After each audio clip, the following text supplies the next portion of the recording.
Sehingga 9 November 2025, Pakatan Harapan Rakyat menerusi PKR dan DAP telah mengumumkan calon mewakili parti berkenaan pada PRN 17, lebih dahulu berbanding GRS. PKR meletakkan 10 calon bertanding sementara DAP 8 orang dan Amanah seorang.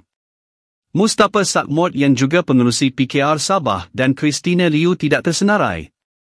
Selepas senarai penuh calon rasmi PH diumumkan, beberapa kerusi milik GRS secara terang-terangan telah dicantas oleh PH. Sebanyak 4 kerusi dan yang disandang oleh adun GRS, bakal ditandingi oleh calon PKR dan 1 kerusi lagi oleh DAP. Antara kerusi GRS yang ditandingi PKR adalah kerusi Petagas, Sindumin, Tulit dan Karamunting.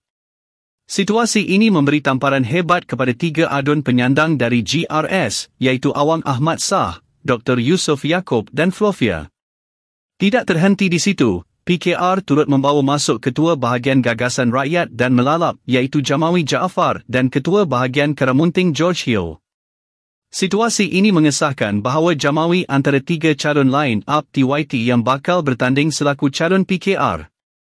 Meskipun GRS sanggup mengorbankan beberapa kerusi, namun pendekatan GRS penuh dengan retorik dan pengkhianatan.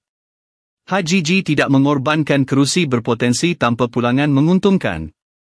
Mengorbankan Petagas untuk imbalan moyog, Sindumin untuk darau serta kerusi Melalap untuk memadam ego PBS.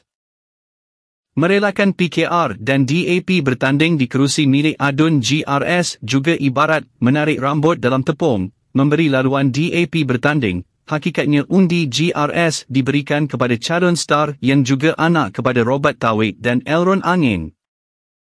Untuk analisa politik Sabah, boleh layari di kmsabah.blogspot.com.